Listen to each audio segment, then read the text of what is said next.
Halo, balik lagi di channel gua. Kali ini gua bakal review MGIX Strike Freedom Bootleg dari Sunshin model. Oke, langsung aja kita unboxing dan kita lihat isi boxnya. Ini dia beberapa part runner dari MGIX Sunshin model.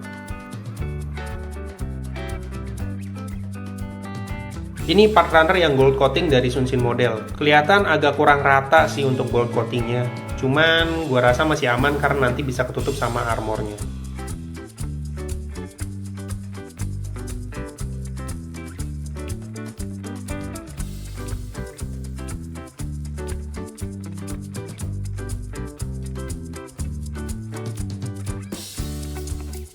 Kita juga dapat stain base, stiker metalik dan juga stiker metal, dan kita juga dapat water slide decal.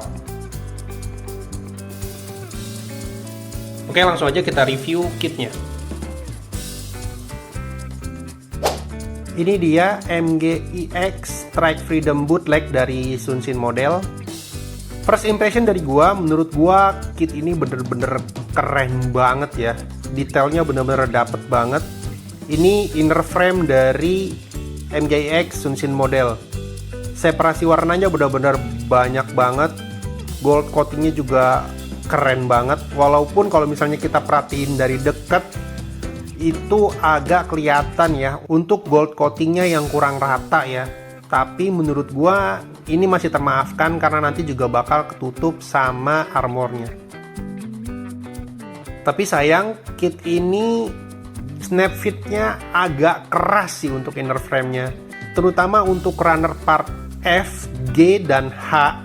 Semua joinnya kalian mesti bener-bener hati-hati banget buat ngerakitnya, karena kalau seret sedikit dan kalian paksa buat artikulasiin, nanti bakal patah. Udah gitu di sini sistem join di semua partnya itu lock ya. Jadi kalau misalnya seret dan kalian paksa masuk akhirnya ngelok, itu kalian buka pasti patah. Jadi menurut gua kit ini bukan buat pemula, karena memang beberapa partnya banyak yang mesti diakalin. Dan kitnya bener-bener solid banget ya. Bahkan buat berdiri satu kaki aja kit ini sanggup sih, gila banget. Nah, untuk part gold coating yang tadi kurang rapih, itu semua bakal ketutup saat udah pakai armor kayak gini. Dan ditambah dengan armornya, ini benar-benar jadi ganteng maksimal sih. Bulky dan juga keren banget. Untuk aksesoris sendiri, di sini kita dapat 8 optional part hands, semuanya fixed hands. Kita juga dapat 2 rifle yang bisa digabungin jadi satu kayak gini, jadi senapan panjang. Dan juga kita dapat 2 beam saber yang bisa digabungin kayak gini atau ditempel di side skirtnya kayak gini. Kita juga dapat 2 beam shield. Kita juga dapat 2 figur pilotnya. Dan kita juga dapat stand base yang bisa ditempel di bagian backpacknya untuk menahan backpacknya yang berat banget. Kita juga dapat 2 stiker di sini, satu untuk stiker yang metalik kayak gini. Ini cukup nempel. Dan juga kita dapat stiker metal. Untuk stiker metalnya sendiri juga nempel, nggak ada masalah saat buat tempel. Dan kita juga dapat water slide decal. Buat minusnya sendiri, dari pengalaman gua ngerakit kit ini, buat runner part F, G, dan H itu bener-bener rapuh banget. Gua sendiri patah ya di bagian tangan sini. Kiri sama kanan gua patah. Dan akhirnya harus gua akalin, gua tambahin jarum dan gua lem.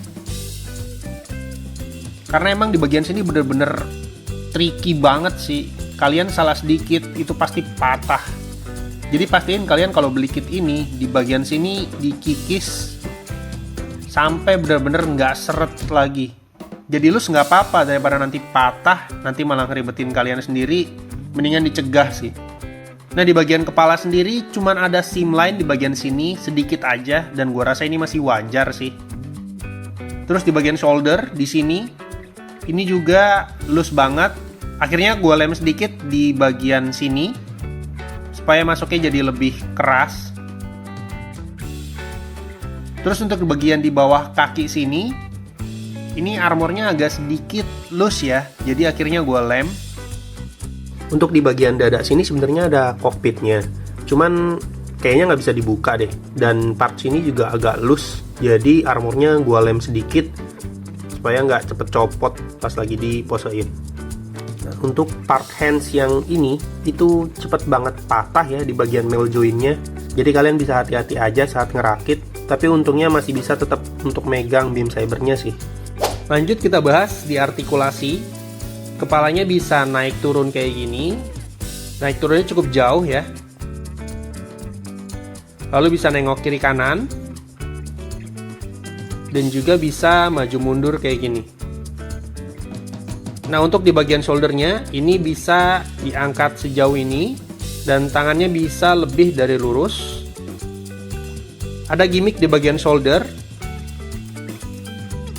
Dan juga ini bisa dibuka. Di dekat upper arm sini juga ada gimmicknya. Upper arm bisa diputar. Siku tangannya sendiri udah double joint, jadi bisa ditekuk maksimal sampai kayak gini. Nah, untuk di bagian pergelangan tangan sini ada gimmick shield gitu. Ini bisa naik turun dan juga bisa diputar kayak gini. Ada butterfly joint juga di sini, cuman tadi ya hati-hati banget jangan sampai patah. Untuk di bagian pinggang bisa geser kiri kanan dan juga depan belakang sedikit ya. Di sini sebenarnya ada gimmick cockpit, cuman gue rasa nggak bisa dibuka juga ya, dan gue juga nggak berani maksain, takutnya nanti malah patah. Nah, di bagian side skirt sini ada railgunnya yang bisa dipanjangin kayak gini. Ini juga bisa kita selipin ke belakang kayak gini ya. Jadi railgunnya bisa ditaruh di belakang kayak gini. Nah, untuk waist bagian depan bisa diangkat sejauh ini aja. Dan untuk yang bagian depan juga bisa dibuka kayak gini. Nah, untuk waist bagian belakang ini bisa dibuka kayak gini. Nah, untuk kakinya bisa nendang sejauh ini ke depan. Dan juga bisa nendang sejauh ini ke belakang. Siku kakinya udah double joint, jadi bisa ditekuk sampai maksimal kayak gini. Ada gimmick di bagian kaki. Nah, ini bisa dibuka. Kalau satu dibuka, ketiganya ikut bergerak ya. Untuk kakinya bisa pivot kayak gini. Naik turun juga kayak gini. Dan di bagian depan, tumit kakinya bisa ditekuk juga. Nah, untuk bagian sayap, artikulasinya ini bisa turun naik. Dan di bagian sayap sininya itu bisa dibuka untuk kelihatan part goldnya ya. Dan bisa ditarik sedikit kayak gini. Jadi sayapnya bisa dibentangkan kayak gini. Ini perbandingan antara MGIX Sunshin dan Daban. Untuk desainnya sendiri keduanya beda ya, karena Daban copynya dari metal build. Dan gua di sini sih lebih suka MGIX dari Sunshin ya, karena emang detailnya bener-bener padet banget, dan strike freedomnya juga kelihatan lebih berisi di sini, lebih gemuk. Gue juga ngerasa untuk artikulasi lebih enak yang MGIX daripada seri Daban, karena yang MGIX tuh lebih solid, jadi untuk diartikulasiin tuh lebih enak. Terus untuk part rifle-nya juga di sini birunya bukan stiker kayak di seri Daban. Gimmick dari Strike Freedom MGIX juga lebih banyak dari yang seri Daban ya. Dan desain dari wingnya juga lebih bagus yang seri MGIX. Karena part sayapnya tuh lebih gampang dibuka daripada seri Daban. Jadi part gold di sayapnya itu jauh lebih kelihatan. Nah, gimana menurut kalian? Apakah kit ini layak dan worth it buat dibeli? Kalau dari opini pribadi gue sendiri setelah ngerakit kit ini, kitnya cukup worth it sih buat dibeli. Tapi ya dengan beberapa konsekuensi tadi. Beberapa partnya itu banyak yang gampang patah.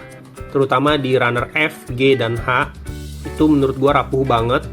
Snap fitnya juga agak keras di bagian inner frame ya, terutama di bagian dada. Tapi untuk armornya, semua snap fitnya aman, empuk, dan gak ada masalah sama sekali sih.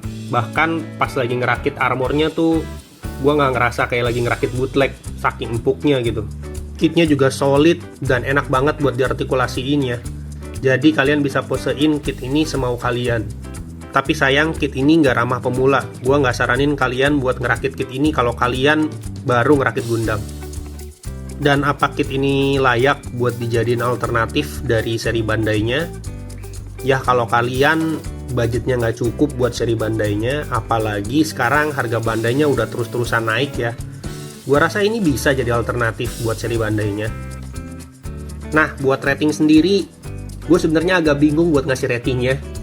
Karena secara detail kitnya bener-bener bagus banget. Bahkan harusnya nilainya lebih tinggi dari seri Daban kemarin ya. Tapi banyak problem yang gue temuin saat ngerakit kit ini bikin ratingnya tuh jadi turun. Oke, overall kit ini bisa gue kasih rating di 8,5 dari 10 sih. Tapi kalau buat desain bener-bener 10/10 ini kit. Karena emang bener-bener keren, detail, dan juga gagah banget sih kitnya. Gimana menurut kalian? Apakah kalian setuju dengan rating kit yang gue kasih tadi? Sekali lagi, itu cuman opini pribadi dari gua, dari pengalaman ngerakit kit ini. Setuju atau enggak, itu pendapat kalian masing-masing. Dan satu lagi, kalau kalian ngerakit kit bootleg, ya kalian nggak bisa ngarepin kit yang sempurna gitu. Karena ya emang bootleg, namanya juga KW, harganya juga jauh lebih murah dari yang seri Bandai. Dan kalau kalian memang ada rezeki lebih, gua lebih saranin kalian buat beli Bandai-nya. Karena yang ini bener-bener bahaya banget buat dirakit untuk pemula. Oke, segitu aja video review dari gua. Terima kasih buat yang udah nonton videonya sampai habis. Jangan lupa like dan subscribe channel gua supaya channel ini bisa lebih berkembang dan gua juga lebih semangat buat bikin video. Thanks buat yang udah nonton. See you di next video.